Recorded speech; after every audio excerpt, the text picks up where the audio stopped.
কি করে করব বসবাস? সকাল থেকে আমার হৃদয় জুড়ে প্রখর তৃষ্ণা। ভাদ্রের জলধারা মুছতে ব্যর্থ হবে এই দাউ দাউ তৃষ্ণা জুড়াতে।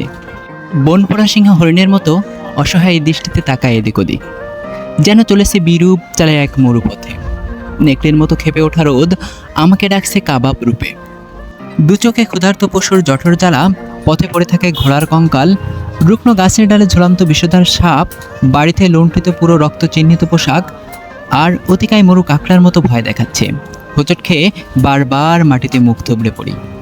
আমার চোখের তৃষ্ণা আর বুকের তৃষ্ণা একযোগে আর্তনাদ করে মরা নদীর মতো। আজ তোমাকে দেখার সঙ্গে হৃদয়ের দুকুল ঝাঁপিয়ে জেগে ওঠে তৃষ্ণা নিবরিত জলময়তা। আমাদের দুজনের দুটি হাত পরস্পর চুম্বন করে বিষণ্ণতার আধারে।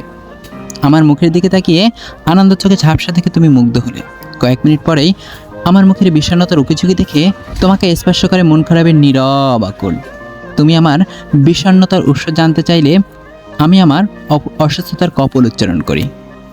অথচ তোমায় কদিন এখানে দেখতে পাবো না ভেবেই আমার হৃদয় ধুলায় লুটিয়ে পড়ে আহত হরিণের মতো। তোমাকে আর দেখার জন্য নিরুপায় হয়ে আমাকে অপেক্ষা করতে হবে আরও 7 দিন। এই দীর্ঘ প্রতীক্ষার নিষ্কলুষ ধরে কি করে করব বসবাস?